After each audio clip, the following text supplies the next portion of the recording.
নমস্কার, আপনাদের সিপিআইএম ডিজিটালের পডকাস্টে স্বাগত। আমাদের সঙ্গে আছেন ভারতের কমিউনিস্ট পার্টি মার্ক্সবাদী পশ্চিমবঙ্গ রাজ্য সম্পাদক মণ্ডলীর সদস্য কমরেড পলাশ দাস। কমরেড, আপনাকে আমাদের এই অনুষ্ঠানে স্বাগত। ধন্যবাদ। আমার প্রথম প্রশ্ন আপনাকে, এই 2024-এর সংসদীয় নির্বাচনকে আপনাদের দল কিভাবে দেখছে? আমি প্রথমেই সমস্ত শ্রোতাদের বাংলা নববর্ষের শুভেচ্ছা জানাচ্ছি। আমরা যে সময়ে বাংলা নববর্ষ ঠিক তার কয়েকদিনের মধ্যেই আমাদের দেশের লোকসভা নির্বাচন শুরু হবে। প্রথম দফা ভোট 19শে এপ্রিল তা হবে। 7 দফা নির্বাচনে 97 কোটি মানুষ প্রায় এই নির্বাচনে অংশ নেবেন। পৃথিবীর সব থেকে বড় গণতন্ত্র। এবারের নির্বাচন অত্যন্ত গুরুত্বপূর্ণ নির্বাচন। যে কোনো নির্বাচনই কমিউনিস্টদের কাছে গুরুত্বপূর্ণ, কিন্তু এবারের নির্বাচন ভারতের অস্তিত্ব, ভারত নামক দেশটির স্বাধীনতার পরে যে বৈশিষ্ট্যগুলো নিয়ে বিশ্বের দরবারে ভারত হাজির, সেই বৈশিষ্ট্যগুলো থাকবে না থাকবে না। ভারতের জনগণের কাছে যে চেনা ভারত, তা থাকবে না থাকবে না। এখন এর মানে কি? এর সীমানার পরিবর্তন হবে, মানুষগুলোর পরিবর্তন হয়ে যাবে? তা তো না। তাহলে দেশ পরিচালিত হয় যে নীতির দ্বারা, যে দৃষ্টিভঙ্গির দ্বারা, তার কি কোনো আমূল পরিবর্তন ঘটে যেতে পারে যা গোটা সমাজ, অর্থনীতি, সংস্কৃতি এই সবকে ওলটপালট করে দিতে পারে? আমরা বলছি তাই। আমাদের দেশের স্বাধীনতার পর এই দেশকে পৃথিবীর অন্যান্য মানুষরা, অন্যান্য দেশগুলো ভারতকে তার যে পরিচিতি নিয়ে জানে, এটি একটি গণতান্ত্রিক দেশ, এটি একটি ধর্মনিরপেক্ষ রাষ্ট্র। এখানে বহুত্ববাদ, যে এত ভ্যারাইটি মানুষের ধর্ম, ভাষা, জাতি, উপজাতি সব মিলিয়ে এত বৈচিত্র্যপূর্ণ, যেমন তার ভূগোল তেমন বৈচিত্র্যপূর্ণ তার জনগোষ্ঠী, তার কালচার। তবু ভারত এক। তাহলে এই বহু তাকে এক সুতোয় গেঁথে এক হয়ে চলা দেশটার নাম ভারত। এবং সেটা চলতে পেরেছে যে সে ধর্মনিরপেক্ষ রেখেছে নিজেকে, কোনো একটি ধর্মের দেশ হয়ে যায়নি। অন্যান্য মানুষকে, যারা সেই ধর্মাবলম্বী নয়, তাদেরকে দ্বিতীয় শ্রেণীর নাগরিক হিসেবেও থাকতে হয়নি। কোনো একটি ভাষাই, একমাত্র ভাষা, কোনো একটি সংস্কৃতি সেটাই ডমিনেট করবে এমনটা নয়, বরং এখানে প্রতি ধর্ম, প্রতিটি ভাষা, প্রতিটি সংস্কৃতি এই সব কিছুকেই বিকশিত হওয়ার পূর্ণ সুযোগ এবং বছরের পর বছর ধরে প্রবাহিত সভ্যতায় এই সব কিছুর আদান প্রদান মিশ্রণের মধ্যে দিয়ে ভাষা কিংবা সংস্কৃতির সমস্ত দিক তা আরো বেশি ঋদ্ধ হচ্ছে। এটাই ভারত। কিন্তু সেই ভারতের এই মূল আইডিয়াস অফ ইন্ডিয়া, মূল ভারত চেতনা, যার উপর ভিত্তি করে ভারত চলছে, এটা এই নির্বাচনে আরো একবার বিজেপি মানে বকলমে আরএসএস তাদের হাতে যদি যায়, তাহলে এই সুন্দর ভারত তা ধ্বংস হবে। কাজে এবারের নির্বাচন অত্যন্ত গুরুত্বপূর্ণ ভারতের কোটি কোটি জনগণের জন্য। আমার দ্বিতীয় প্রশ্ন আপনাকে, আপনাদের যে নির্বাচনী ইস্তাহার, সেই ইস্তাহারের বিকল্প কি দিশা বা দর্শনের কথা বলা হয়েছে তা যদি একটু বলেন আমাদের। প্রথমত আমি আগের কথাগুলোর মধ্যে দিয়ে যা বলতে চেয়েছি তা হলো যে ভারতের সংবিধান, তার যে মর্মবস্তু, এটা হঠাৎ 47 সালের কোনো একদিন সকালবেলায় কারো মাথাতে এলো আর তা একটা সংবিধান নামক গ্রন্থের মধ্যে লেখা হয়ে গেল, ব্যাপারটা এমন না। ভারতের দীর্ঘ স্বাধীনতা সংগ্রামের মধ্যে স্বাধীন ভারত কেমন হবে তা নিয়ে আন্দোলনের মধ্যে, লড়াইয়ের মধ্যে, সংগ্রামের মধ্যে এই চর্চা নিরন্তর চলেছে। তার মধ্যে থেকেই এসছে ভারত কিভাবে চলবে। এখানে সমতার প্রশ্ন এসছে যে আইনের চোখে, সংবিধান প্রদত্ত অধিকারের নিরিখে এখানে ধর্ম, বর্ণ, জাতি, লিঙ্গ নির্বিশেষে সমস্ত মানুষ সমান অধিকার পাবে। আইনের চোখে সবাই সমান। এখন এটুকুর মধ্যেই তো সব শেষ হয় না। সব অধিকার পাওয়ার সঙ্গে যেটা যুক্ত হয়ে থাকে, এম্পাওয়ারমেন্ট, তার সাথে যুক্ত হয়ে থাকে তা হলো যেমন শিক্ষা, অন্ন, বস্ত্র, বাসস্থান ইত্যাদির সংস্থান, তার মধ্যে একটা সমতা বিধান। এগুলো যখন বাস্তবে রূপায়িত করবার জায়গায় সরকারের নীতি গ্রহণ করবার প্রশ্ন ওঠে, তখন আমরা দেখছি যে ক্রমাগত শ্রমজীবী মানুষ, কৃষির উপর নির্ভরশীল মানুষ, অল্প বয়সী ছেলেমেয়েরা যাদের গোটা জীবন পড়ে আছে, অথবা সমাজের অর্ধেক অংশ নারী, অথবা পিছিয়ে পড়া অংশ, সে দলিত, আদিবাসী, তপশিলি জাতি, উপজাতি ইত্যাদি বিভিন্ন জনগোষ্ঠী, নৃতাত্ত্বিক গোষ্ঠী ইত্যাদি, যারা যুগ যুগ ধরে ঐতিহাসিকভাবে পিছিয়ে আছে, এই নানান ক্রস সেকশন মানুষের সমাজে যা আছে, এদের প্রত্যেকের এই ডেভেলপমেন্টের ক্ষেত্রে, পূর্ণ বিকাশের ক্ষেত্রে সরকারের সিদ্ধান্ত, নীতি সেটা গুরুত্বপূর্ণ ভূমিকা গ্রহণ করে। কিন্তু এখন আমরা যে রেজিমে আছি, মোদী সরকারের আগমন 2014 সাল, এই 10 বছরে বেপরোয়া ভাবে পাবলিক সেক্টর ইউনিট তুলে দেওয়া হচ্ছে তার ঘনিষ্ঠ ব্যবসায়ীদের কাছে। তাদের লাভকে গ্যারান্টি করবার জায়গায় সরকার যেতে বাধ্য হচ্ছে। এই কারণে সরকার যারা চালাচ্ছে, সেই বিজেপিকে সরকার পেতে বিপুল পরিমাণ টাকা এই অসাধু কর্পোরেট তারা জুগিয়ে যাচ্ছে। বিনিময়ে তারা এই দেশকে নির্মম ভাবে লুট করতে আর এদেশের জনগণকে নিংড়ে নেওয়ার ক্ষেত্রে সরকারি বদান্যতা পাচ্ছে। তাদের লাভ, মুনাফা আরো নিশ্চিত করতে সরকারি বরাত অথবা পাবলিক সেক্টর ইউনিট অথবা দেশের সম্পদ, সেটা জল হোক, জঙ্গল হোক, মাটি হোক, তা এদের কাছে তুলে দেওয়া, ব্যাংক ইন্স্যুরেন্সের সঙ্গে সঙ্গে তা যেমন দেওয়া হচ্ছে, এর সঙ্গে তার মুনাফা সুনিশ্চিত করবার জন্য শ্রমজীবী মানুষ তাদেরকে আর্থিক দিক থেকে আরো নিরাপত্তাহীন অবস্থায় তাদের উপর আরো শোষণ চালানোর অবাধ ছাড়পত্র দেওয়া হচ্ছে। এমনকি সরকার আইন তৈরি করছে যে আইনটা শ্রমজীবী মানুষের বিপক্ষে যাচ্ছে। তারা দীর্ঘ লড়াইয়ের মধ্যে দিয়ে যে অধিকারটুকু অর্জন করতে পেরেছিল, এই সময়কালের মধ্যে শ্রমজীবী মানুষ তার এই অধিকারগুলোকে হারাচ্ছে। 8 ঘন্টা শ্রম না, এই 1 মে আসছে, গোটা পৃথিবী জুড়ে এক সময় শ্রমিকরা তারা লড়াই করে এই দাবি অর্জন করেছিল। আজ সেই শ্রমিককে 10 ঘন্টা কাজ করতে হচ্ছে, 12 ঘন্টা কাজ করতে হচ্ছে। কোথাও কোনো মাস্টারিংয়ের কাজের জায়গাতে প্রায় নেই। 81% টোটাল ওয়ার্ক ফোর্সের হচ্ছে আনঅর্গানাইজ সেক্টরে আছে।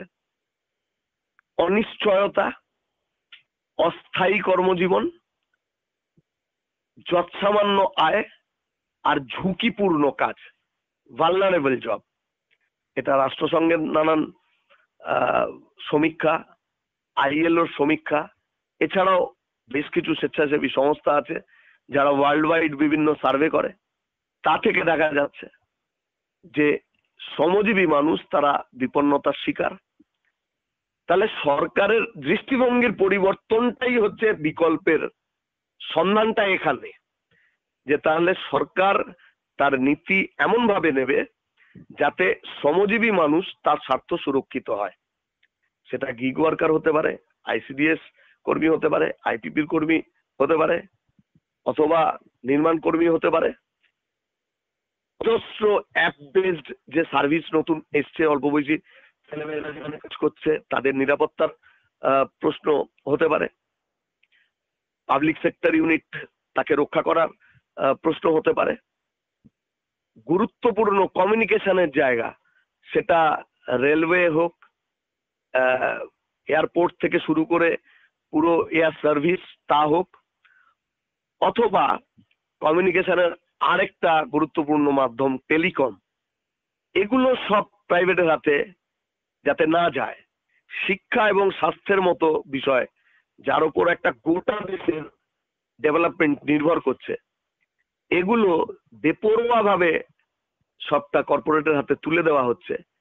এখান থেকে ফিরিয়ে নিয়ে আসা বিকল্পের সন্ধান সেখানে। কৃষকরা ঐতিহাসিক লড়াই করলো, তাদের দাবি যে তারা ব্যবসায়ী না, তারা ফসল ফলায়। সরকারের কাছে তাদের চাওয়া হচ্ছে সরকার এমন একটা নীতি নিক যাতে তারা ন্যূনতম সহায়ক মূল্য ফসলের পেতে পারে। কিন্তু আজ অব্দি আন্দোলন দমন করবার ক্ষেত্রে সরকার যে সক্রিয়তা দেখিয়েছে, সেখানে ড্রোন নামিয়েছে, একটা ভিন্ন দেশের সঙ্গে যুদ্ধে যেরকম টানেল কাটা হয়, ট্র্যাপ তৈরি করা হয়, তেমন রাস্তায় গজাল পোতা হয়েছে, ড্রোন দিয়ে কৃষকদের উপরে হামলা চালানো হয়েছে। কিন্তু এতটা দীর্ঘ সময় পেরিয়ে যাওয়ার পরেও কৃষকরা সহায়ক মূল্য থেকে বঞ্চিতই থাকছে। তাহলে এখনো দেশের অধিকাংশ মানুষ আমাদের দেশে কৃষির উপর নির্ভরশীল। তাকে কৃষি পেশার বাইরে ম্যানুফ্যাকচারিং ইন্ডাস্ট্রি এখানে গ্রো করেনি। স্ট্যাগনেশনও বলা যায় না, ক্রমাগত তার ধূলিসাৎ হওয়ার পর্যায়ে যাচ্ছে। হয়তো আর কিছু বছর যখন আমরা কিছুই তৈরি করব না, সবই বাইরে থেকে আসবে, তাহলে টিকে থাকবে ট্রেডিং আর সার্ভিস। ম্যানুফ্যাকচারিং যদি না থাকে, কৃষি উৎপাদন আর শিল্প উৎপাদন যদি না বাড়ে, তাহলে সেখানে সার্ভিস সেক্টর দুর্বল হতে বাধ্য, সেদিকে যাবে। এদিকে বিপুল পরিমাণ বেকার তৈরি হচ্ছে, তার ফলে আবার আরেক প্রস্থ ব্যবসায়ীদের লাভ, কম পয়সায় শ্রম পাওয়া যাবে। বিকল্পের সন্ধান হচ্ছে এই গোটা ব্যাপারটাকে রিভার্স করে দেওয়া। সরকার সম্পদ আহরণের জন্য বেছে নিয়েছে হচ্ছে গরিব মানুষের উপর বোঝা চাপানো। গ্যাসের দাম কোথায় ছিল, কোথায় নিয়ে গিয়েছে, সেখান থেকে নিয়ে যাওয়ার পরে আবার 200 টাকা কমিয়ে ইলেকশনের সময় এটা স্টান্টবাজি পলিটিক্স দেখাচ্ছে, দেখো আমি কমালাম, 700 টাকা থেকে আমি 1200 টাকা করলাম, 1200 টাকা থেকে 200 কমালাম। এ তো এই সেলের বাজার চৈত্র মাসে যা চলছে অনেকটা তেমন। ব্যবসায়ী পণ্যের গায়ে যে দামে বিক্রি করবে তার থেকে 20% বাড়িয়ে রাখলো, দিয়ে সে বললো যে দেখো আমি 15% সেল দিচ্ছি। সরকার তাই করলো। তাহলে এই মানুষের স্বার্থ প্রোটেক্ট করাটাই হচ্ছে বিকল্পের সন্ধান। আমাদের অল্প বয়সী ছেলে মেয়েদের সংখ্যা এখন পৃথিবীতে সব থেকে বেশি। এটাকে বলা হয় youngest country in the world. এটা প্রায় আমরা 35 সাল পর্যন্ত ভারতের অর্থনীতিতে একটা বড় অবদান এই বিপুল ইয়াং পিপল তারা রাখতে পারে। আজকের এই জেনারেশন তারা আজকে টেক স্যাভি, তারা জন্ম থেকে এই নতুন টেকনোলজি নিয়ে বড় হচ্ছে। এদের যদি কোয়ালিটি এডুকেশন দেওয়া যেত, এদের যদি স্কিল ডেভেলপ করানো যেত, আর তার সাথে গভর্নমেন্ট যদি সেই ইনফ্রাস্ট্রাকচার তৈরি করত যেখানে সরকার এবং প্রাইভেট ইত্যাদি উদ্যোগগুলোর মধ্যে দিয়ে জব অপরচুনিটি তৈরি হতে পারত, তাহলে ওই মানব জমিন রইল পতিত, আবাদ করলে ফলতো সোনা, এই কথাটা সোনা ফলার জায়গায় যেতে পারত, কিন্তু সত্যি পতিত রইল। তার ফলে ভারতের অর্থনীতি যেটা গালগল্প বলা হচ্ছে সেটা আদপে নয়। তাহলে অর্থনীতির এগিয়ে নিয়ে যাওয়ার যে দৃষ্টিভঙ্গিটা তারা নিয়েছে সেটা কর্পোরেট অভিমুখী। বিকল্পটা হচ্ছে এটাকে রিভার্স করা, উল্টো দিকে দেওয়া, যেটার ফোকাসটা হবে এই অগণিত মানুষ। তা অর্থনীতিকে প্রকৃত স্থায়িত্ব দিতে পারে, বড় করতে পারে, শক্তিশালী করতে পারে। বড় লোকের উপর কর বসাতে হবে, কিন্তু এখানে তো বড় লোক ব্যাংক থেকে গরিব মানুষের, মধ্যবিত্ত মানুষের গচ্ছিত অর্থ ঋণ হিসেবে নিয়ে ঋণ খেলাপি হয়ে চলে যাচ্ছে বাইরে। কালাধন, তার বিরুদ্ধে লড়াইয়ের নামে যা হচ্ছে, আসলে সব ব্ল্যাক মানিকে হোয়াইট করবার লাইসেন্স দেওয়া হচ্ছে। যা বলা হয়েছিল বাইরে থেকে নিয়ে এসে এখানে দিয়ে দেওয়া হবে, আমরা দেখলাম সুইস ব্যাংকের টাকা উদ্ধার কি হবে, বাইরের কালো টাকা উদ্ধার কি হবে। দেশের শীর্ষ ব্যাংক তাকে ইলেকট্রাল বন্ডের মতো একটা জঘন্য দুর্নীতির রাস্তায় নামিয়ে দেশে বিদেশে তার সম্মান নষ্ট করে দিল। ইন্ডিয়ান কারেন্সির যে ফেট, তার উপরে যে বিশ্বাস, আস্থা, সেটাকে নষ্ট করা হলো। এটা ইন্টারন্যাশনাল বিজনেসের ক্ষেত্রেও, ইকোনমির ক্ষেত্রেও এটা ভারত সম্পর্কে একটা নেতিবাচক ধারণা নরেন্দ্র মোদী তৈরি করলেন, যার গুণাকার দিতে হবে। বিকল্প মানে ঠিক এর উল্টো, একটা প্রকৃতই স্বচ্ছ প্রশাসন নিয়ে আসতে হবে, যে আমাদের দেশের অগণিত গরিব মধ্যবিত্ত মানুষ, প্রান্তিক মানুষ, তার জন্য যে অর্থনৈতিক নীতিগুলো প্রণয়ন হবে, শ্রমজীবী মানুষের স্বার্থ রক্ষা করবার মতো করেই তার এই নীতি প্রণয়ন হবে। আমাদের প্রান্তিক মানুষ, মহিলারা, আমাদের অল্প বয়সী ছেলেমেয়েরা, কৃষক, শ্রমিক, এদের সামগ্রিক উন্নয়নের সঙ্গে যদি সামিল করা যায়, যা ভারতের অর্থনীতির প্রকৃত বিকাশে ভূমিকা নিতে পারে, এটা আমাদের কাছে প্রাইম বিষয়। তার ফলে আর এই এডুকেশন, হেলথ সিস্টেম, এগুলো যেখানে সরকার ক্রমশ হাত গুটিয়ে নিচ্ছে, সরে আসছে, বিদ্রোহ করছে, আর ক্রমাগত এই জায়গাগুলোতে এই কর্পোরেট দেশি বিদেশি ঢুকে পড়ছে, এটা বন্ধ করা বিকল্প। দেশকে এই বহুত্ববাদ, গণতন্ত্র, ধর্মনিরপেক্ষতা, যুক্তরাষ্ট্রীয় কাঠামো যে মূল পিলার গুলোর উপরে দাঁড়িয়ে আছে, যাকে ধ্বংস করা হচ্ছে নির্মম ভাবে। 100% মিডিয়া মোদি চালাচ্ছে। ইডি, সিবিআই এর মতো এরকম সংস্থাগুলোকে, সেগুলোকে সরকারের কন্ট্রোলে তো শুধু না, একটা পার্টি তার কন্ট্রোলে নিয়ে চলে এসছে।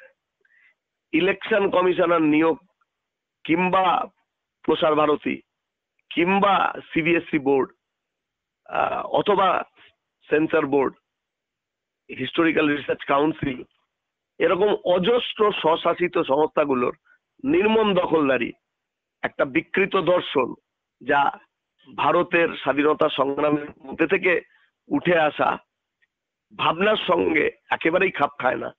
ও এমন একটা ব্রাহ্মণ্যবাদী, পুরুষতান্ত্রিক, হিন্দু রাষ্ট্র তৈরি করবার প্রকল্প নিয়ে হাঁটছে। সেখানে কে বেকার থাকলো, কার দারিদ্র থাকলো, কি পরিমাণ বৈষম্য হলো, সেদিকে নজর দেওয়ার দরকার নেই। তার ফলে এই বিকৃতি নিয়ে একটা ফ্যাসিস্ট সুলভ গণতন্ত্রকে ধ্বংস করে স্বৈরাচার কায়েম করা, অলিখিত জরুরি অবস্থা, অঘোষিত জরুরি অবস্থা কায়েম করবার পথে চলতে গিয়ে মানুষের কণ্ঠস্বর, প্রতিবাদ বা বিরুদ্ধ স্বর, মত, তাকে কমপ্লিটলি কবরে পাঠানোর বন্দোবস্ত করছে। বিকল্পটা হচ্ছে ভারত যা ছিল তাতে রাখা, অর্থাৎ গণতান্ত্রিক পরিসর থাকবে। সমস্ত ধর্ম, বর্ণ, লিঙ্গ, জাতি, উপজাতি নির্বিশেষে সব মানুষ তাদের নিজস্ব সংস্কৃতি, নিজস্ব ধর্ম পালন করবার নির্বিঘ্ন শান্তিপূর্ণ পরিবেশ পাবে। আর সরকারের কাজ হবে মানুষের সার্বিক বিকাশের ক্ষেত্রে স্লোগান নির্ভরতা না, সত্যি গরিব মানুষের জন্য নীতি প্রণয়ন, মধ্যবিত্ত মানুষের জন্য নীতি প্রণয়ন, শ্রমজীবী মানুষের জন্য নীতি প্রণয়ন। প্রতিটি ক্ষেত্রে এগুলো হচ্ছে আমাদের বিকল্প, যা আজকের দিনে এই সরকার দিতে পারবে না। তারা ভিন্ন প্রোগ্রাম নিয়ে, একদিকে কর্পোরেট আর একদিকে সাম্প্রদায়িকতা, তা নিয়ে তাদের নির্দিষ্ট লক্ষ্যে এগোচ্ছে। তার ফলে এত বড় ভোট, 97 কোটি মানুষ যারা নির্বাচনে অংশ নেবেন প্রত্যক্ষভাবে, তার কাছে তাদের জীবন জীবিকা, রুটি রুজি, অধিকার, একটা কথা বলছেন না প্রধানমন্ত্রী। শুধু বলছেন 370, বলছেন রাম মন্দির, অভিন্ন দেওয়ানি বিধি, পাকিস্তান বাংলাদেশ। অথচ দেশের ভোট মানুষ নির্বাচিত করেছিলেন 5 বছর আগে, তাদের বছরে 2 কোটি কাজ তারা দেবেন বলেছিলেন, 15 লক্ষ টাকা করে মানুষকে দেবেন তারা বলেছিলেন, সবকা সাথ সবকা বিকাশ তারা বলেছিলেন, গ্লোবাল ইন্ডিয়া স্লোগান, স্বচ্ছ ভারত স্লোগান তারা উপস্থিত করেছিলেন। অস্বচ্ছতায় ভরা, দুর্নীতিতে ভরা একটা সরকার, আর যার লক্ষ্য মানুষের সার্বিক বিকাশ না, তাদের গোপন এজেন্ডা যা ভারত স্বাধীনতার আগে এবং পরে প্রত্যাখ্যান করেছে, তাকে ক্ষমতার জোর করে প্রতিষ্ঠা দেওয়ার চেষ্টা করছে। কাজেই বিকল্পটা হচ্ছে প্রতিটি স্তরে এই বিকল্প, তা আমরা উপস্থিত করছি এই নির্বাচক মন্ডলীর সামনে এবারের অত্যন্ত গুরুত্বপূর্ণ নির্বাচনের প্রাক্কালে। আমার 3 নম্বর প্রশ্ন আপনাকে, কমরেড, এই রাজ্যে বামপন্থীদের শক্তিশালী হওয়াটা কতটা প্রয়োজনীয় বলে আপনি মনে করেন? তৃণমূল আর বিজেপির মধ্যে এই রাজ্যে মিডিয়া ড্রিভেন একটা ধারণা তৈরি করা হচ্ছে যে তৃণমূলের এত দুর্নীতি, চুরি, তৃণমূলের অপদার্থতা, তৃণমূলের গণতন্ত্রকে ধ্বংস করার যে কাজ তারা করে চলেছে, এরকম অজস্র অপরাধ প্রতিদিন সর্বস্তরে তৃণমূল যা করছে, মিডিয়া বছরের পর বছর ধরে মানুষকে বুঝিয়ে যাচ্ছে যে তার যদি বিনাশ ঘটাতে হয় সেটা সম্ভব বিজেপিকে দিয়ে।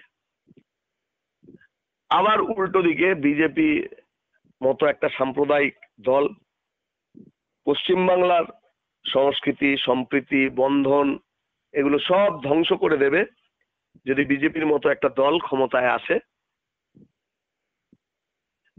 তাই বিজেপিকে ঠেকাতে গেলে তৃণমূল ছাড়া রাস্তা নেই। পশ্চিমবাংলায় এইবারের নির্বাচনে বামপন্থীরা পার্লামেন্টারি ডেমোক্রেসিতে তাদের অবস্থান এই মুহূর্তে কিছু নেই। 21 সালের ভোটে পশ্চিমবাংলার বিধানসভায় বামেদের কোনো বিধায়ক নেই। এবারের নির্বাচন গোটা দেশের পার্সপেক্টিভ যা আমরা আগে আলোচনা করলাম, পশ্চিমবঙ্গ তো ভারতের মধ্যেই এটা আছে, কিন্তু এখানে এই যে একেবারে মিথ্যা একটা জিনিস তাকে প্রতিষ্ঠিত করার চেষ্টা করা হচ্ছে, বহু মানুষকে এটা বোঝানো হচ্ছে বারে বারে, মানে সেই হিটলার, গোয়েবেলস, তার আগে ক্রিল কমিশন আমেরিকায় প্রথম বিশ্বযুদ্ধের আগে, এই তত্ত্বগুলো রাজনীতিতে সমাজে বহুল প্রচলিত।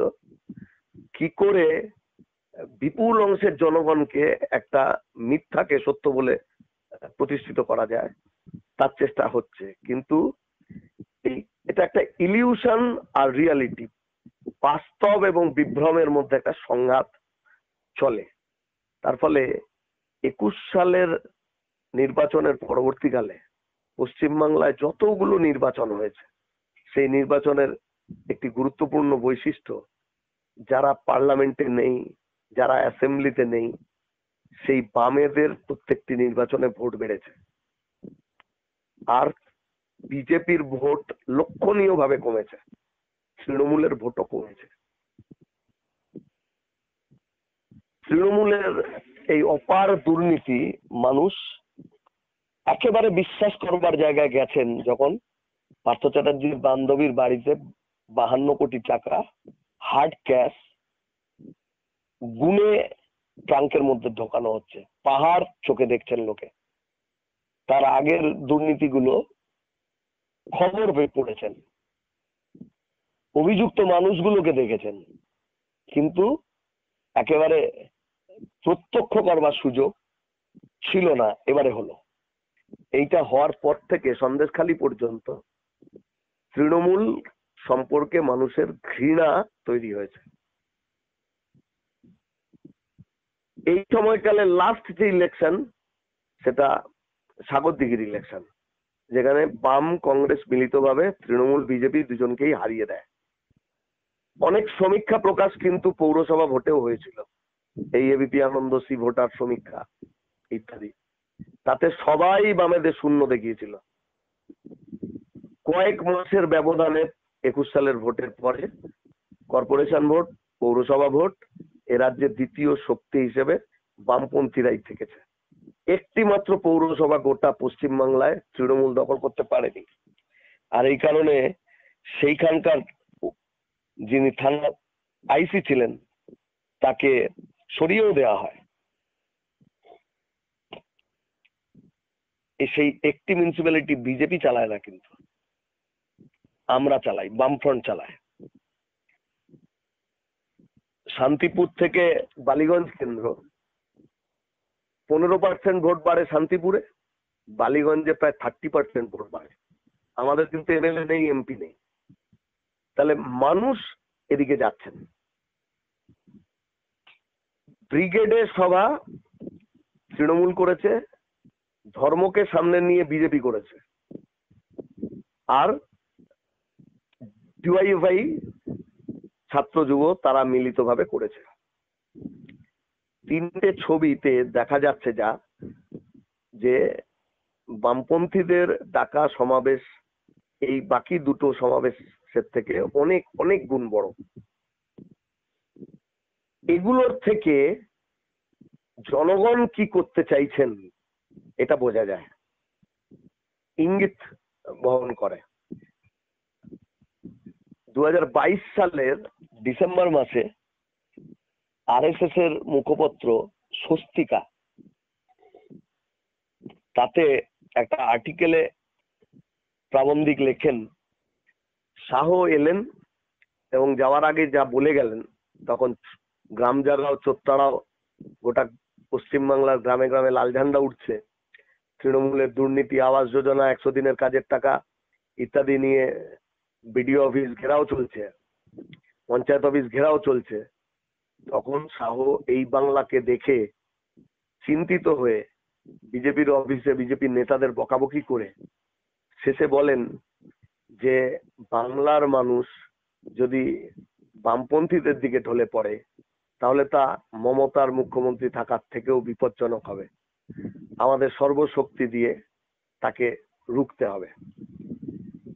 আমাদের এই ফেজে পার্লামেন্ট ইলেকশনের আগে পঞ্চায়েত হয়েছে, লুটপাটের অবর্ণনীয় অত্যাচারের একটি দলিল, যেখানে অ্যাডমিনিস্ট্রেশন, পুলিশ তাদেরকে কিভাবে ব্যবহার করা হয়, ঘোষণা থেকে শুরু করে ভোট গণনা পর্যন্ত, গণনার পরে ভোট গঠন পর্যন্ত এই দুর্নীতি চলে, সন্ত্রাস চলে। ম্যানুফ্যাকচার্ড রেজাল্টেও বিজেপিকে বাম কংগ্রেস বা তৃণমূল বিজেপির বিরুদ্ধের শক্তি, তার সঙ্গে বিজেপির কোনো ফারাক করতে পারেনি। অর্থাৎ ম্যানুফ্যাকচার্ড রেজাল্ট, 1 নম্বর তৃণমূল হবে, 2 নম্বর বিজেপি হবে, 3 নম্বর বাকিরা হবে, এটাকেও তারা দাঁড় করাতে পারেনি। দুটো ক্ষেত্রেই সমীক্ষা কিন্তু তাই বলেছিল, এদের শূন্য অবস্থানে রেখেছিল। এবারে কিন্তু বহু পঞ্চায়েত আমরা চালাচ্ছি, যেখানে চালাচ্ছি না সেখানে অনেক মেম্বার আমাদের হয়েছে, এরপরেও জিততে পারি। পৌরসভায় যে ভোট হয়েছে সেই ভোটে ভয়ঙ্কর জালিয়াতি হয়েছে, মানে এটা ভাবা যায় না এবারে যা হয়েছে। এই পার্সেন্টেজ যদি বাদ দেওয়া যায় তাহলে এ রাজ্যের পৌরসভা নির্বাচনে বামপন্থীরা বহু জায়গাতে 1 নম্বর জায়গায় ছিল। এবারে এই সবটা নিয়ে পার্লামেন্টের ভোট হবে। এখানে পারসেপশন তৈরি করবার জন্য মিডিয়া যত রকমের চেষ্টা আছে, কর্পোরেট মালিক কর্পোরেটের স্বার্থে, বিজেপির জন্য, বিজেপির সঙ্গী হিসেবে এই তৃণমূল তার জন্য তারা করবে। কিন্তু মানুষ ওই জায়গাতে নেই। 21-এর জায়গায় নেই। ওরা এটাকে যখন অনিশ্চিত হচ্ছে তখন ভয়ঙ্কর মরিয়া চেষ্টা করছে, আরো করবে কিভাবে মেরুকরণ করা যায়। তার জন্য বারে বারে 370, তার জন্য রামনবমী, তার জন্য রামনবমীর মিছিল ইত্যাদি। মোদি স্টেটমেন্ট, মমতা স্টেটমেন্ট, যে একটা অস্থিরতা তৈরি করে মেরুকরণ করে ভোটের বিন্যাস তৈরি করবার 19 সাল 21 সালের যে কৌশল তাকে আনবার চেষ্টা করবে। কিন্তু বাস্তব হলো মানুষ প্রতিদিনের যে যন্ত্রণার মধ্যে আছে, রাত পোয়ালে কালকে ভোর হলেই যতজন মানুষ আছে তার খাবারের বন্দোবস্ত করতে হবে, বাচ্চাদের শিক্ষার ব্যবস্থা করতে হবে, অসুস্থ লোকের চিকিৎসার ব্যবস্থা করতে হবে, বেকারের কাজের খোঁজের বেরিয়ে পড়বে তারা। তাহলে এই যে বাস্তব কঠিন কঠোর, তার সাথে ওর কথাগুলো যায় না। কাজে এই নির্বাচন বামপন্থীদের কাছে বারবার একটা বড় সুযোগ সম্ভাবনা তৈরি করে দিয়েছে। এবং আমরাও বুঝছি, প্রচারে, মিটিংয়ে, মিছিলে মানুষের ক্রমাগত আগ্রহ বাড়ছে। তার ফলে এই এত সমীক্ষাতে বামপন্থীদের শূন্য দেখাতে দেখাতে দেখাতে দেখাতে যাদের আর কিছুই নেই এইসব বলতে বলতেও শেষে বহু আসনেই তাদের বলতে হচ্ছে ত্রিমুখী প্রতিদ্বন্দ্বিতা হবে। কষ্ট করে যতটুকু বলছে তার থেকে এই সংখ্যাটা অনেক বেশি। আমরা যারা রাস্তায় আছি, লড়াইয়ে আছি, তারা বুঝতে পারছি। কাজে যত দিন যাচ্ছে মানুষের এদের প্রতি সমস্ত মোহ ভঙ্গ হচ্ছে, এদের মুখোশের আড়ালের কুৎসিত মুখ এবং এদের নিজেদের মধ্যেকার বোঝাপড়া তা পরিষ্কার হচ্ছে। তৃণমূলের ক্যান্ডিডেট মানে সেটা বিজেপির থেকে আসা, বিজেপির ক্যান্ডিডেট মানে সেটা তৃণমূলের থেকে আসা, এটা তো মানুষ দেখছেন। কাজে এদের সম্পর্কে যা ধারণা, দুর্নীতির বিরুদ্ধে লড়বে কে? একটা চোর বখরা নিয়ে আর একটা চোরের সাথে লড়তে পারে, কিন্তু দুর্নীতি থামাবার জন্য একটা চোর আর একটা চোরের সাথে লড়াই করছে, এটা তো হাস্যকর নাকি? প্রতিদিন টেলিভিশনে শোনানো হচ্ছে, নরেন্দ্র মোদী বলছেন যে উনি আরেকবার জিতলে সমস্ত ভ্রষ্টাচারীকে জেলে ঢোকাবেন। অরবিন্দ কেজরিওয়াল জেলে, হেমন্ত সোরেনকে জেলে নিয়ে যাওয়া হয়েছিল। আমাদের দেশে যা তথ্য প্রকাশিত, সব থেকে বেশি দুর্নীতি আমাদের রাজ্যে হয়েছে। তাহলে এখানে পিসি ভাইপো বাইরে থাকছে কি করে? নির্বাচনের পর নির্বাচন আসছে যাচ্ছে, এমএলএ হচ্ছে, এমপি হচ্ছে, পার্লামেন্টে একদিনের জন্য ওদের বিরুদ্ধে ভোট দিচ্ছে না, ক্রুশিয়াল সমস্ত জায়গায় ওকে খুশি করবার জন্য সিদ্ধান্ত নিচ্ছে। তাহলে এই এত কিছু করবার পরে যে সেটিং এর কথা আমরা বলেছি সে তো আছেই। সব সিটে তৃণমূল তো ঠিকভাবে লড়ছে না, সব সিটে বিজেপিও ঠিকভাবে লড়ছে না। কোনটা বিজেপি কোনটা তৃণমূল বোঝা মুশকিল। 3 দিন আগে সন্দেশখালী কাণ্ড পর্যন্ত যে তাপস রায় তৃণমূলের নেতা, সে এখন বিজেপির নেতা। কুণাল ঘোষ বলছে সুদীপ বন্দ্যোপাধ্যায় যে তৃণমূলের সংসদীয় নেতা, সে হচ্ছে আসলে বিজেপির লোক। যতদিন পর্যন্ত তাপস রায় তৃণমূলে ছিল, সে তখন সুদীপকে বলছে সে ইডি সিবিআই আমার বাড়িতে পাঠাচ্ছে, এখন সে বিজেপির নেতা। কাজে একটা লোকের পক্ষে কোনটা তৃণমূল কোনটা বিজেপি, আসলে সুদীপ তৃণমূল না বিজেপি, আসলে তাপস বিজেপি না তৃণমূল, আসলে শুভেন্দু তৃণমূল না বিজেপি, আসলে মুকুল তৃণমূল না বিজেপি, অর্জুন সিং আসলে কি তৃণমূল না বিজেপি? আচ্ছা, মানুষ কি এরা কি মনে করে? মানুষ কোনো বোধবুদ্ধি নেই? যা বোঝাবে তাই বুঝবে? আসলে দুটো যে মিলে মিশে এক হয়ে গিয়েছে এটা লোকে বোঝে। এই যে ইলেকট্রাল বন্ড, এত বড় দুর্নীতি, রোজ মানুষ টিভিতে দেখছেন টিএমসি বিজেপির তরজা। কোনোদিন প্রধানমন্ত্রী বলেছেন, শুভেন্দু বলেছে মমতার পার্টিকে 500 কোটি টাকা এক বছরে কে দিল, কেন দিল? অথবা কুণাল প্রতিদিন স্বামী বিবেকানন্দের মতো বাণী দেয়, জেল খাটা আসামি, ও কোনোদিন বলেছে যে বিজেপি প্রায় 7,000 কোটি টাকা তোলাবাজির মতো তুলেছে, চুরিকে আইন সিদ্ধ করবার জন্য আইন তৈরি করেছে? কোনোদিন বলেনি তো। তাহলে এর থেকে কনক্লুশন আসে চোরে চোরে মাছ তুতো ভাই। কাজে দুজনের বিরুদ্ধে এই সব সম্পর্কে কিচ্ছু কথা বলছে না।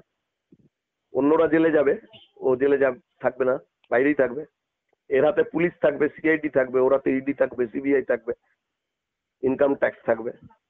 তাহলে এই যে কাজ হচ্ছে, কাজে পশ্চিমবাংলার মানুষের কাছে বিকল্প মানে হচ্ছে বামপন্থা, তাদেরকে সামনে আনতে হবে।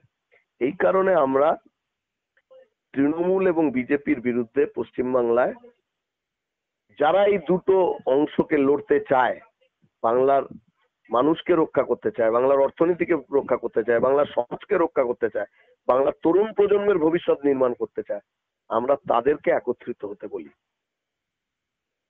এই কাজটা আমরা ধৈর্যের সঙ্গে করেছি এবং এখন সেই সময় মানুষ আমাদের এই বিকল্প ভাবনা সেটাকে গ্রহণ করছেন বলেই আমাদের মনে হয় আমাদের কে কটা জিতবে এর থেকেও বড় কথা হচ্ছে রক্ষা করা দেশকে, বাংলাকে। এবং এই ইলেকশনটা এইখানে থামবে না, এই ইলেকশনটার কন্টিনিউয়েশন হচ্ছে 26। এখানে বামপন্থীদের জয়, বামপন্থীদের এগোনো মানে 26 সালে তৃণমূল বিজেপির পাত্তারি গুটিয়ে এখান থেকে চলে যাওয়া। কাজে বাংলার নিরিখেও এই ভোটটা বাংলার ভবিষ্যতের জন্য, বাংলার বর্তমান ক্লেদাক্ত অবস্থার থেকে বের করে নিয়ে আসবার জন্য অত্যন্ত গুরুত্বপূর্ণ একটা ইলেকশন। ঠিক আছে।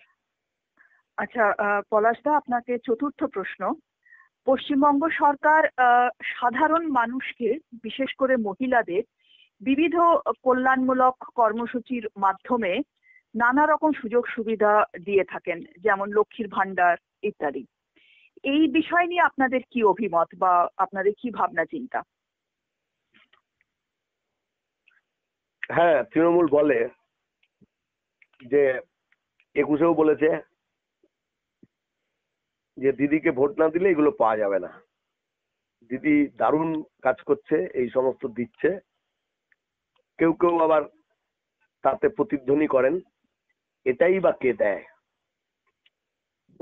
এটা কি আমাদের একটা পরিবারের অর্থনীতি পরিবর্তন ঘটানোর জন্য বড় ভূমিকা পালন করছে? আদৌ কোনো ভূমিকা পালন করছে কি? এগুলো কতগুলো গুরুত্বপূর্ণ বিষয় নিয়ে অনেক গবেষক, সমাজ গবেষক, অর্থনীতিবিদ, তাদের অনেক আলোচনা আছে, চলছে। আমি কয়েকটা অন্য কথা বলতে চাই। জাগলারি কৌশল এগুলো কোন মাত্রায় গেছে? ধরা যাক একটা পরিবার, তাতে স্বামী স্ত্রী 2 ছেলে, এক ছেলে এক মেয়ে। ছেলেটার চাকরি নেই, কারোরই তো চাকরি নেই, মাস মাইনের কাজ বলে তো কোনো বস্তু নেই কোথাও। চুইয়ে যা আসছে তাতে সকালবেলা বেরোতে হবে, সেই সব কাজ কিছু পেলে করতে হবে, রাত্রেবেলা ঢুকতে হবে। এক একটা লোক একাধিক কাজ করে, আবার বছরে নানান রকম কাজ করে। 3 মাস একরকম কাজ করছে, 4 মাস একরকম কাজ করছে। সেটুকুও না পেয়ে বা এখানে পেলেও কম পয়সায় পাওয়ার জন্য বাড়ির সমস্ত সমর্থ পুরুষরা তারা চলে যাচ্ছে বাইরে। কোথায়? সিলকিয়ার খনির মধ্যে, এই টানেলের মধ্যে আটকে থাকা লোকের মধ্যেও বাংলার লোক। ভিন রাজ্যে সে নির্মাণ কাজ, অমুক তমুক পরিযায়ী শ্রমিকদের কি বিপুল পরিমাণ বাংলা থেকে যায়, তা কোভিড সিচুয়েশন আমাদের চোখে আঙুল দিয়ে দেখিয়ে দিয়েছে। 3টে স্টেট সর্বোচ্চ, বিহার, উত্তরপ্রদেশ আর আমাদের স্টেট পশ্চিমবাংলা। এত পরিমাণ পরিযায়ী শ্রমিক। গ্রামে শিয়ালের উপদ্রব বাড়ছে। শহরের মানুষ আমরা ব্যাপারটা বুঝলাম না যে কেন শিয়ালের উপদ্রব বাড়ছে। এটা যেমন বাংলার দক্ষিণ দিকের জেলাগুলোতে এই কথা শুনেছি, ঠিক এই কথা উত্তরবঙ্গেও শুনেছি একইভাবে, যে বেশি রাত করে ফেরাটা, কলকাতা শহরে যেমন অনেকে কুকুরের উৎপাতের জন্য ভয় পায়, ওখানে শিয়ালের উৎপাতের জন্য ভয় পায়। কেন এত বাড়ছে? বলছে গ্রামে কুকুর কমে গিয়েছে। গ্রামে কুকুর কেন কমলো?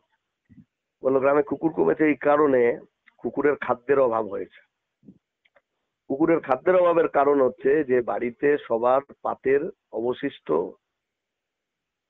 পাড়ার বা গ্রামের বাড়ির আশেপাশে বাড়িরই কুকুর হয়ে যাওয়া, সেই কুকুরদের বিড়ালদের খাওয়ানো হয়।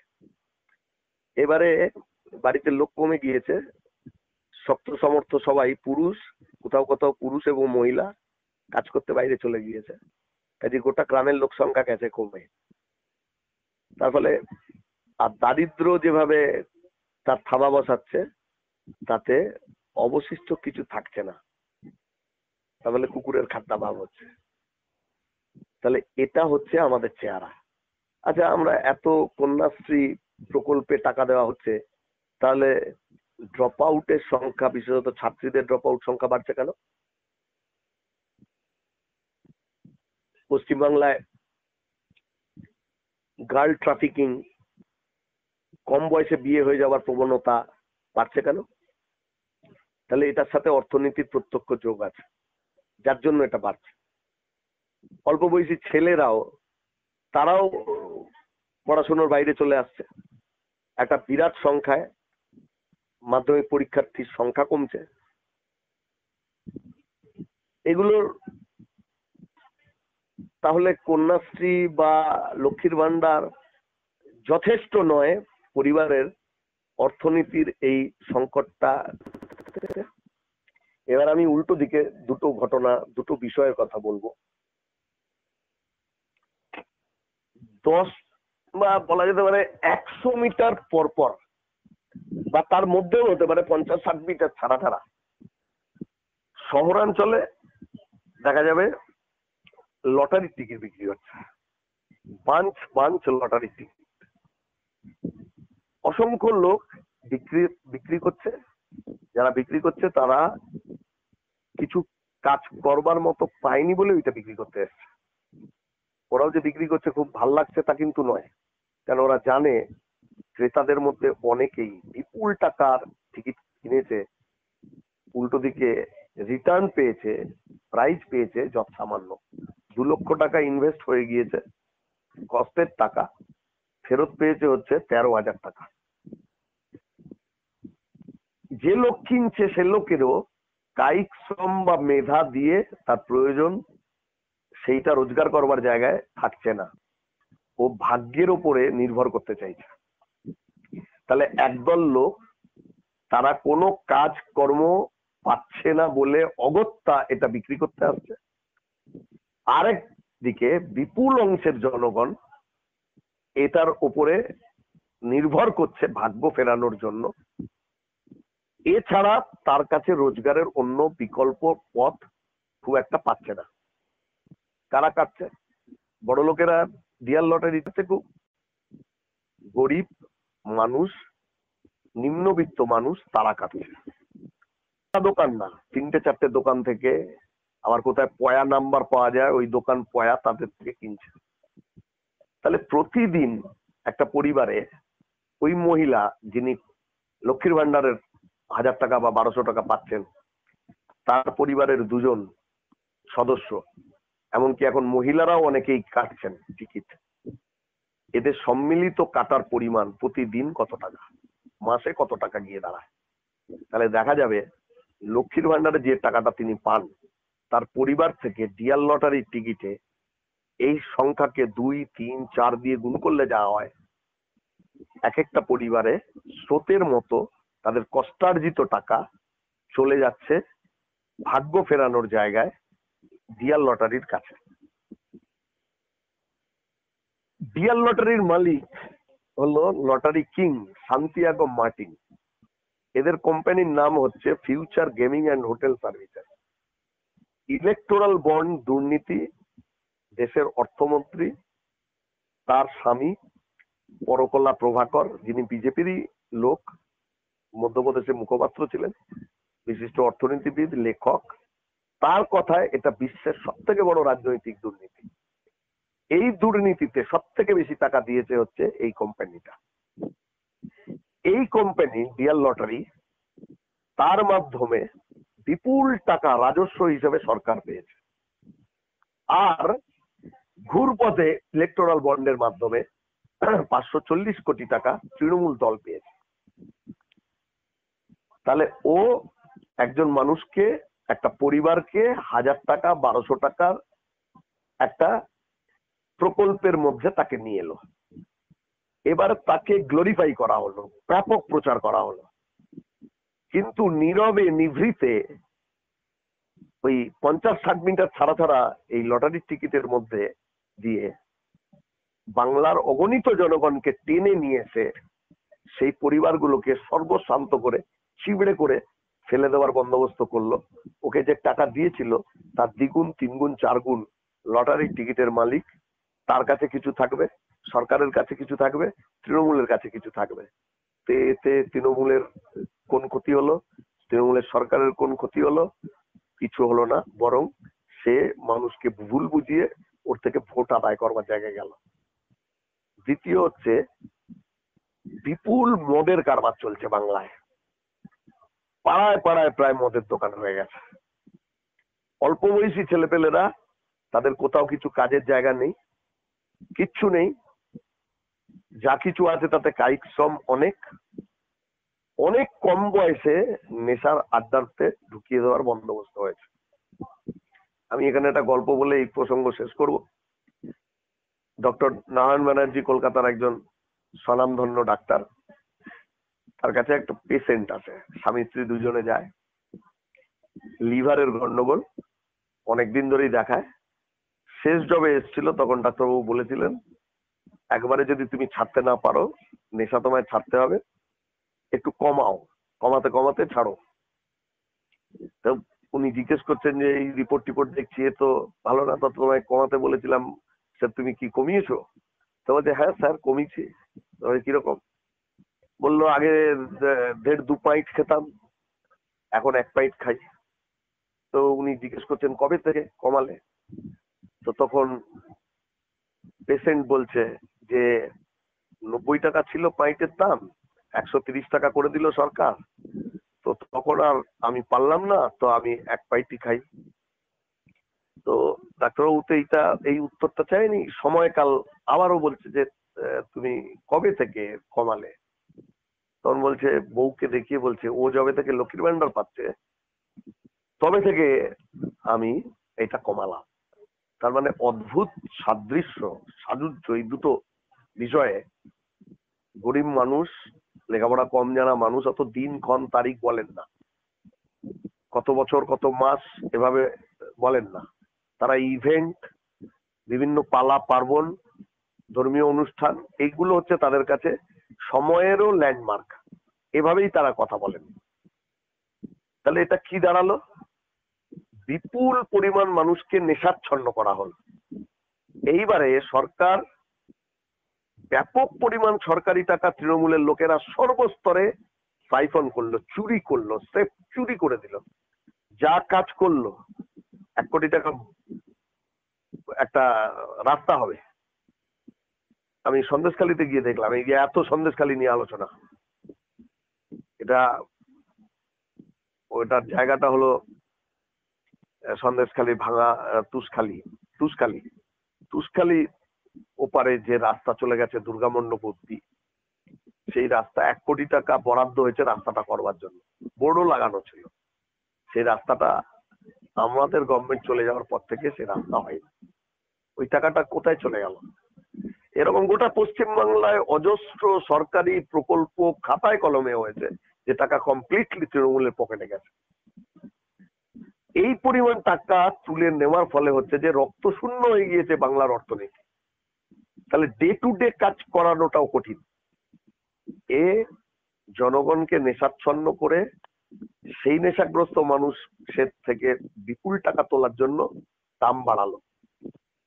বহু লোক আছে তাকে ঘর বাড়ি বেচে, জিনিসপত্র বেচে নেশার টাকার যোগান দেবে, হয়তো এই লোকটা পারেনি, ও তাতে আছে। তাহলে আমি দিলাম লক্ষ্মীর ভান্ডার, মানুষ তার পরিবারের ভোট এলো, আর বাচ্চা বড় সবাইকে নেশাচ্ছন্ন করবার ফলে ওই পরিবারের ওই মহিলা 1000-1200 পাচ্ছে, কিন্তু তার বাড়ির পুরুষরা তারা নেশাগ্রস্ত অবস্থায় কষ্ট করে উপার্জিত অর্থের বিরাট টাকা প্রতিদিন মদের দোকান মারফত সরকারকে রাজস্ব পাঠাচ্ছে। হয়তো এই কোম্পানিগুলো নানান ভাবে এদেরকে ডোনেশনও দেবে, এরাই কর্পোরেট, এরাই নানান ধরনের ব্যবসার সাথে যুক্ত।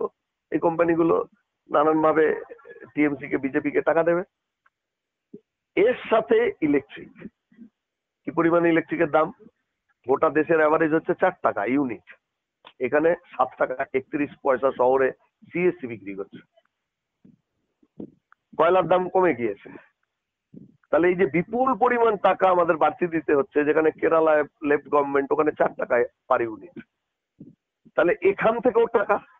আবার দেখা যাচ্ছে যে এই বিদ্যুৎ সংস্থাগুলোর মালিক তারাও ইলেকট্রাল বন্ডে টিএমসি বিজেপিকে বিরাট টাকা দিয়েছে। তাহলে মানুষকে এখানেও বিপদের মধ্যে ফেলা হচ্ছে। ওষুধ কে খায় না? গরিব মানুষও খায়, যদি না খেতে পারে তাহলে মরবে। সেই ওষুধ কোম্পানি নিম্নমানের ওষুধ, খারাপ ওষুধ সেটা চালিয়ে দিচ্ছে, বিজেপিকে টাকা দিচ্ছে, তাহলে ওষুধের দাম বাড়িয়ে দিচ্ছে বিরাট। এও মানুষের উপরে বোঝা। এরপরে আবার স্মার্ট মিটার ঢোকাতে চায় গোটা দেশে, আম্বানিদের লাভ হবে, লোকের পকেট আবার কাটবে। তাহলে একটা লক্ষ্মীর ভান্ডার আমি দিলাম, তার বাড়ির 4টে ভোট পেলাম এইসব দিয়ে, কিন্তু তার বাড়িটাকে যে আমি নিংড়ে নিচ্ছি, ও বাড়িটাকে যে সর্বশান্ত করে দিচ্ছি সরকারি সিদ্ধান্ত অনুযায়ী, তাদের ভাবনা পরিকল্পনা হিসেবেই যে টাকা দিচ্ছে, ওই জনগণের গলায় পা দিয়ে তার 4 গুণ 5 গুণ টাকা তুলে নিচ্ছে, এইটা যদি একটা মানুষকে বলা যায়, তাহলে মানুষ তখন বুঝবেন যে এই প্রকল্পগুলো আসল মানে কি। এখন এটা মানুষের উপলব্ধির জায়গায় যাচ্ছে। তার ফলে পৌরসভা বা পঞ্চায়েত লুটপাটের পরেও যে জায়গাগুলোতে জিতে গেলাম, পারলো না ওরা এত কিছু করেও, সে জায়গাতেও তো গরিব মানুষ আছে, তারাও তো লক্ষ্মীর ভান্ডার পায়, অন্যান্য যে প্রকল্প আছে তা পায়, তাহলে তারা যাচ্ছে কেন? মানুষ এটা বুঝেছে যে এটা হচ্ছে গাজর ঝোলানো হচ্ছে আমার সামনে, আমাকে রিক্ত নিঃস্ব করে দিয়ে আমার থেকে অনেক টাকা তুলে নিয়ে গিয়ে সামান্য একটু দিয়ে আমাকে কিনে নেওয়ার চেষ্টা করছে। এখন আর মানুষ এটা করতে রাজি হবে না, সংখ্যাগরিষ্ঠ মানুষ এটার উল্টো দিকে দাঁড়াচ্ছে। সন্দেশখালীর ওই কারণে মহিলারা বলল যে আমাদের ছেলেদেরকে ডেকে তৃণমূলের লিডাররা বলছে যে আরে ভাই তোকে পড়াশোনা করতে হবে না, পড়াশোনা করে কি করবি, লেখাপড়া জানা শিক্ষিত হবি, মাস্টার ডিগ্রি করবি, করে তো টোটো চালাতে হবে, অনার্স পাস করে তো এই ধরনের কাজ করতে হবে, ছোটখাটো কাজ করতে হবে। তাহলে কি করতে হবে না, তৃণমূলের লোকেরা ওকে অস্ত্র ধরালো, নেশা ধরালো, চলছে। এখন মায়েরা বলছে যে আমাদের ছেলেরা এরকম ছিল না, তৃণমূল এদেরকে এরকম জায়গায় নিয়ে গিয়েছে। টিএমসির কাছে, বিজেপির কাছে এটা হচ্ছে অ্যাসেট। তাহলে ছেলেপেলেরা যাতে লেখাপড়া করতে না পারে, কাজের সুযোগ যদি যাতে না থাকে, নেশাগ্রস্ত হয়ে যায়, তাহলে এদেরকে দিয়ে দাঙ্গা লাগানো যাবে, এদেরকে দিয়ে ভোট লুট করানো যাবে, এদেরকে দিয়ে অপরাধ জগতের কাজ করানো যাবে, এদের উপর ভিত্তি করে তৃণমূল বিজেপি দিব্যি থাকতে পারবে। কাজেই এইটাকে বিকল্প ভাবনাগুলো আমরা এই অংশের মানুষের কাছে বলতে চাই। আমাদের কাছে এই কারণেই এটা একটা political battle, completely different angle থেকে বিকল্প দৃষ্টিভঙ্গি মানুষের কাছে হাজির করা, তার মধ্যে দিয়ে এই অবস্থা পরিবর্তন ঘটতে পারে। কমরেড, এবার একটু অন্যরকম একটা প্রশ্ন করব আপনাকে। এইবার প্রচুর নতুন মুখ আপনাদের প্রার্থী তালিকায় দেখা যাচ্ছে। অল্প বয়সী অথচ দীর্ঘদিন ধরে প্রত্যক্ষ রাজনীতির সঙ্গে যুক্ত তরুণ তরুণীরা আছেন এইবার লড়াইয়ে। সমাজের সব স্তরের মানুষই আছেন তালিকায়। অন্যদিকে সংসদীয় রাজনীতিতে অভিজ্ঞ কমরেডরাও আছেন লড়াইয়ের ময়দানে। এছাড়া আমরা আরেকটা জিনিসও লক্ষ্য করেছি যে আপনাদের প্রচারেও নানা অভিনব জিনিস ব্যবহার করা হচ্ছে, অভিনব উপায় ব্যবহার করা হচ্ছে, যা সাধারণ মানুষের নজর কেড়েছে। এই গোটা বিষয়টা নিয়ে যদি আপনি কিছু বলেন আমাদের। আসলে আমি যদি সমাজটাকে দেখি, আমাদের পরিবারগুলোকে দেখি, তাহলে দেখবো অন্তত 3টে জেনারেশনের উপস্থিতি যে কোনো বাড়িতেই আছে। একটা প্রবীণ মানুষ, একটা মাঝবয়সী মানুষ, আর একটা হচ্ছে ইয়াঙ্গার। কোন জায়গাতে আরেকটা জেনারেশনও থাকতে পারে, কিড, বাচ্চা, শিশু। সমাজে, অর্থনীতিতে, ইন্ডাস্ট্রিতে, সর্বত্র 3টে জেনারেশনের উপস্থিতি আছে। তাহলে রাজনীতিতেও 3টে জেনারেশনের উপস্থিতি থাকবে। এক্সপিরিয়েন্সড মানুষজন তাদের লাগবে, মাঝখানে দায়িত্ব নেওয়ার মতো কিছুটা এক্সপিরিয়েন্স, আবার তার সাথে শারীরিক দিক থেকেও অনেক বেশি সক্রিয় এমন জায়গাটা থাকবে, আর একেবারে নতুনের উদ্যম এটাও লাগবে। এরই ট্রু রিফ্লেকশন আমরা আমাদের প্রার্থী তালিকায় ঘটাতে চেয়েছি। আমাদের জনসমষ্টিটা যেমন, আমাদের প্রার্থী তালিকাটাও তেমন। অতীতেও যদি খেয়াল করে দেখা যায়, যেমন এক্সপিরিয়েন্স মানুষজন ইলেকশনে কন্টেস্ট করতেন, তুলনামূলকভাবে কম বয়সীরাও কন্টেস্ট করতেন। পার্লামেন্টে এরকম অনেক ছাত্র যুব ফ্রন্ট থেকে পার্লামেন্ট মেম্বার হয়েছেন, গুরুত্বপূর্ণ ভূমিকা তারা নিয়েছেন। এখন এই স্তরে সংসদীয় রাজনীতিতে কন্ট্রিবিউট করবার জায়গায় বামপন্থীদের তো একটা গ্লোরিয়াস রোল আছে। ওখানে তো আইন প্রণয়ন করা হয়, ওখানে তো সিনেমা হচ্ছে না, নাটক হচ্ছে না। তাহলে আইন প্রণয়ন করবার ক্ষেত্রে এত বড় দেশ, 140 কোটি লোক, এত রকমের বিজনেস, সেখানে একটা কন্ট্রিবিউটরি রোল প্লে করতে গেলে যা লাগে আমরা সেইভাবেই এই প্রার্থী তালিকা তৈরি করেছি। মানুষের কথা ওখানে তুলে ধরতে হবে, বিকল্পের কথা ওখানে তুলে ধরতে হবে, এবং সে কারা পারে। আদ্যন্ত চুরি দুর্নীতিতে ডুবে থাকা লোক বেকারি নিয়ে ভাববে, দারিদ্র নিয়ে ভাববে, বৈষম্য নিয়ে ভাববে? ভাবতে পারে না।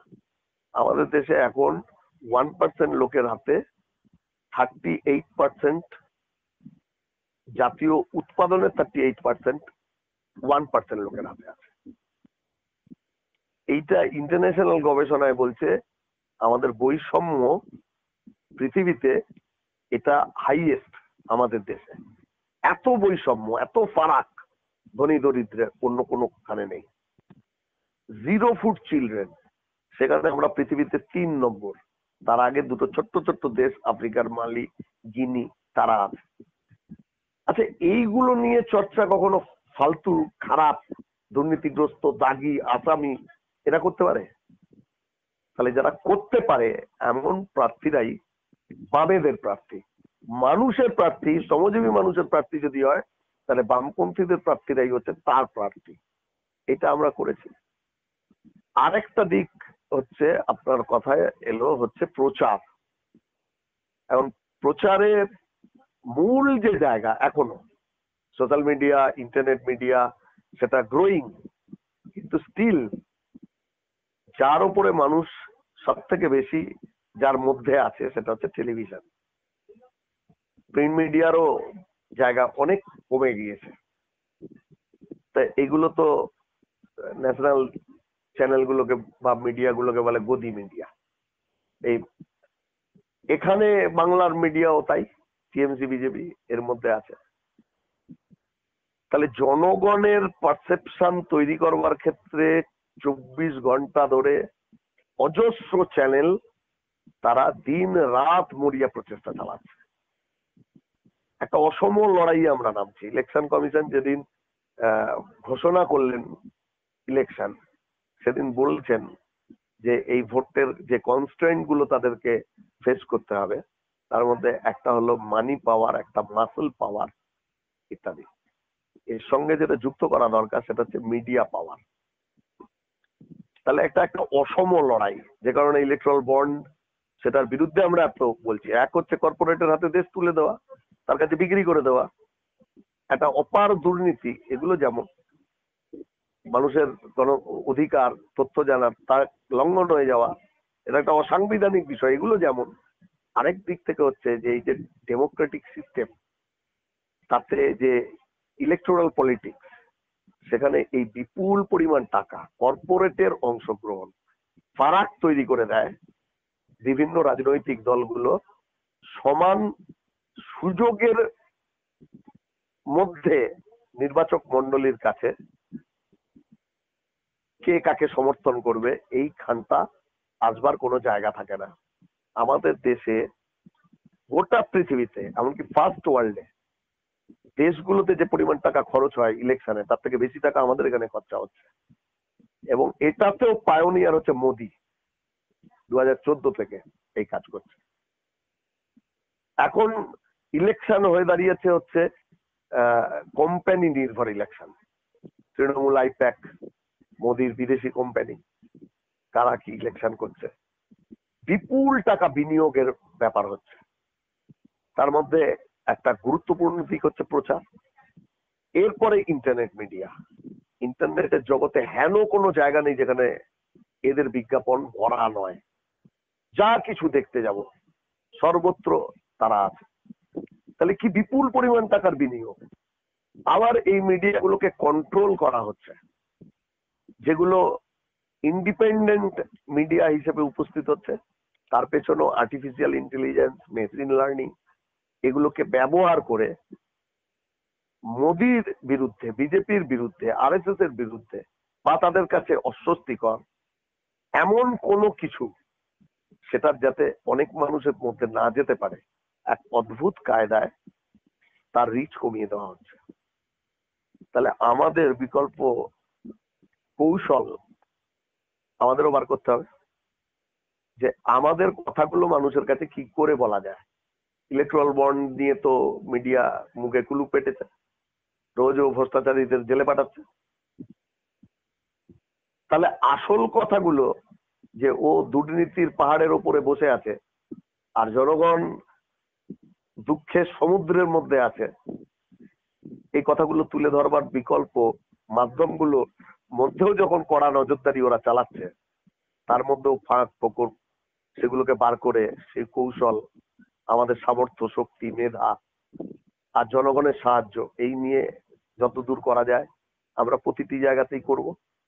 তাহলে এটাকে অ্যাট্রাক্ট করবার জন্য আমাদের কিছু আকর্ষণীয় পথ বার করতে হয়েছে। আগাগোড়াই তো এটা আমরা করেছি, যে আমাদের সংস্কৃতি কর্মীরা কত কাল আগে থেকে বামেদের নির্বাচনী প্রচারের অঙ্গ হয়ে দাঁড়িয়েছে গান, নাটক। এখন নতুন নতুন মিডিয়া এসছে, নতুন নতুন আঙ্গিক এসছে, সেই আঙ্গিক গুলোকে ব্যবহার করা। আবার নাটক, গান এর সংমিশ্রণে ছোট ছোট বিষয়, যেমন ফ্ল্যাশ মব 21 সালের ভোটে খুব পপুলার হয়েছে। আবার টেকনোলজিকে ব্যবহার করে, এবার এআই কে ব্যবহার করে খবর পড়া বা বামেদের প্রচার করবার জন্য সমতা তাকে নিয়ে আসা, এগুলো হচ্ছে এই ইনোভেশন।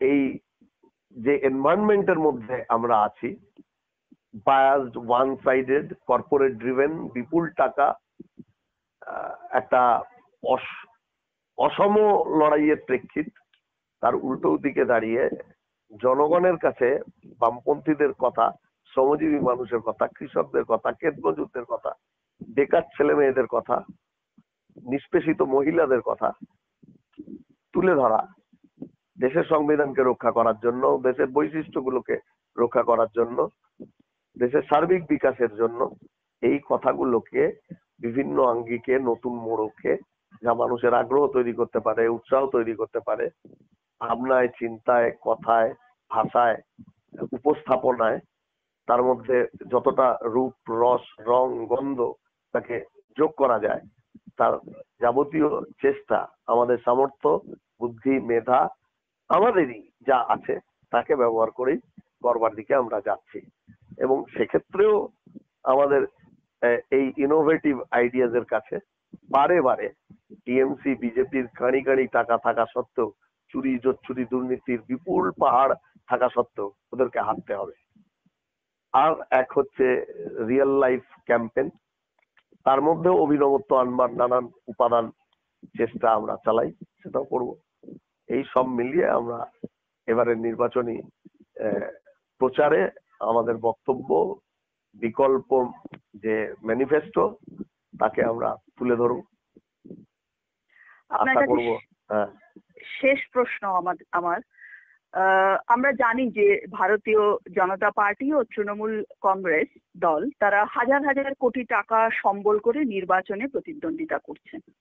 ইলেকটোরাল বন্ড ও তার সঙ্গে যুক্ত দুর্নীতির কথা দূরবর্তী গ্রামের প্রান্তিক মানুষদের কাছে কিভাবে পৌঁছে দিচ্ছেন আপনারা? দুর্নীতি এবারের নির্বাচনে কতটা গুরুত্বপূর্ণ ভূমিকা পালন করবে? আমরা আমাদের মতো করে একটা সার্ভে করেছি এবং আমি দেখছি শুধু আমাদেরটা না, অনেকেই যারা এই কাজ করেছেন তারা মনে করছেন এদেশে নির্বাচনে এবারে একটা গুরুত্বপূর্ণ ইস্যু হয়ে দাঁড়িয়েছে দুর্নীতি। এর থেকে নিস্তার চাইছেন মানুষ। এ রাজ্যে দুর্নীতির যে লম্বা ইতিহাস 11 সালের পর থেকে রচিত হয়েছে, যার থেকে ক্রিম খাওয়ার চেষ্টা বিজেপি করেছে। আজকে আবার নির্মলা সীতারামনের স্বামীর কথা বলি, যিনি বললেন এটা পৃথিবীর সব থেকে বড় রাজনৈতিক দুর্নীতি। সঙ্গে সঙ্গে একথাটাও বললেন এই কারণের জন্য বিজেপিকে এবারের ভোটে ভারতের জনগণ চরম শাস্তি দেবে, এটা উল্লেখ করেছেন। তাহলে এই দুর্নীতির বিরুদ্ধে এটা একটা মেজর ইস্যু, এবং এই দুর্নীতির বিরুদ্ধে মানুষ, আমরা এই কথাটাই বলছি। আমি একটা উদাহরণ দিতে পারি। আমরা একটা অডিও তৈরি করেছি। টেলিভিশন যেমন বাজছে লোকের ঘরে, প্রতিদিন বাইরে আমাদের ক্যাম্পেন টোটোতে, রিক্সাতে, অটোতে হচ্ছে, আর সেখানে এই অডিও বাজছে। এক একটা জায়গায় এক এক রকম। আমাদের যে পথসভাগুলো হচ্ছে তাতে আমরা এই কথাগুলো বলছি। যে মানুষ জানেন না সে মানুষ জানছেন। এর পরিণতিতে হচ্ছে কি, আমি দুটো ইনসিডেন্ট বলি। একটা জায়গায় এই অডিওটা বাজছে, যে জায়গাটায় এই গাড়িটা দাঁড়িয়ে এটা বাজানো হচ্ছে তার পাশেই একটা ওষুধের দোকান। ওষুধের দোকান থেকে হন্তদন্ত হয়ে এক ভদ্রলোক আসেন, হাতে প্রেসক্রিপশন ধরা। আমাদের প্রচার গাড়ির সামনে এসে চিৎকার করে বলতে থাকেন, এই দেখুন প্রেসক্রিপশন, গত মাসে এর দাম ছিল এই, আর এই বছর আমার এই মাসে গলা কাটা দাম ওষুধের দোকান নিচ্ছে। বলছে সব ওষুধের দাম নাকি বেড়ে গিয়েছে। আপনারা যে কথা বলছেন এখানে সেই কথাটাই হচ্ছে। তাহলে সাধারণ মানুষ, তার কাছে সাধারণভাবে যদি কথাগুলো যায়, তাহলে মানুষ তার অভিজ্ঞতার থেকে বুঝছেন যে টিএমসি বিজেপি শুধুমাত্র দুর্নীতি করছে না, এরা অপরাধমূলক কাজ করছে, মানুষের স্বার্থ নিয়ে চিনিমিনি খেলছে। একজন রিক্সা চালক রাজারহাটে, মানে এখন এটা বিধাননগর কর্পোরেশনের মধ্যে একটা ওয়ার্ড, তার গাড়িটাই আমাদের কমরেডরা ভাড়া করে, প্রচার করবে। সে ঘোষিত তৃণমূল। তার গাড়িটা ভাড়া করার সময় তো বলে যে তোমার গাড়িতে মাইক বাঁধা হবে, সেই মাইকে যেটা প্রচার হবে টিএমসি বিজেপির বিরুদ্ধে, তুমি সম্মত থাকলেই তোমার গাড়ি আমরা নেবো। ও রাজি হয়। 4 দিন ধরে এই ঘুরে ঘুরে এই অডিও বাজতে থাকে। 4th ডে যখন ওর কাজটা শেষ হয়ে যায়, তখন ছেলেটি, রিক্সা চালক বলে, আমি একবার ইনকলাব জিন্দাবাদ স্লোগানটা দিতে চাই। এরা তাজ্জব আমাদের লোকেরা। ও 4 দিন ধরে এটা শুনতে শুনতে মুখস্থ হয়ে গিয়েছে। ওর জীবনের নিজের অভিজ্ঞতা সঙ্গে এই কথাগুলো কতটা সত্য সেটাও বুঝছে। আমরা এইটা সমস্ত জায়গাতে এই বার্তা নিয়ে যেতে চাই। এই চুরির ঘটনা, দুর্নীতির গভীরতা, এটা কি করে সাধারণ মানুষকে ক্ষতিগ্রস্ত করছে সেটা বলতে চাই। লটারির ফাঁদ সর্বশান্ত করছে বাড়িগুলোকে, সুইসাইডের দিকে নিয়ে যাবে। আমি আজকে এটা বলছি, একটা সময় লোটো নিয়ে এই ঘটনা ঘটেছিল, আজকে সরকার যেদিকে নিয়ে যাচ্ছে তার পরিণতি এইটা। যেভাবে মদের দোকান আর মদের ঢালাও আসর তৈরি করা হচ্ছে, আমাদের প্রচুর ছেলে মেয়ের অল্প বয়সে ছেলেদের লিভারের রোগ তৈরি হবে, তাদের জীবনী শক্তি শেষ করে দেওয়ার ব্যবস্থা হচ্ছে। এটা হবেই। তাহলে এই কথাগুলো যদি আমরা সাধারণভাবে গরিব মানুষের কাছে বলি, সে তার জীবনের অভিজ্ঞতা থেকে আমাদের কথাটাকে কন্ট্রাডিক্ট করবে? এটা তো তারই কথা আমরা বলছি। পরিযায়ী শ্রমিক হয়ে বাইরে চলে যাচ্ছে, বাড়িতে অসুস্থ বাবা, বউ, 2টো বাচ্চা, তাদেরকে ফেলে রেখে চলে যাচ্ছে, যেতে বাধ্য হচ্ছে। এই পরিবারগুলো অসহায় অবস্থায় অনেকটা নিরাপত্তা অভাব বোধ করতে করতে থাকছে। এটা তার কাছে ভাল লাগছে? আর ও বুঝবে না যে কার জন্য হচ্ছে। আমরা এটা বোঝানোর চেষ্টা যতটা আমাদের লেভেলে করা যায় তা করছি, এবং তার একেবারে ফল পাচ্ছি না তত না। যেগুলো অত্যন্ত খারাপ জায়গায় সন্ত্রাসজনিত কারণের জন্য হয়েছিল, এইসব সুন্দরবনের দ্বীপাঞ্চল, সেখানেও তো মানুষ বেরিয়ে আসছেন, মুখ খুলছেন। সেখানেও তো আমাদের পক্ষে বহু মানুষ ভোট দেবেন।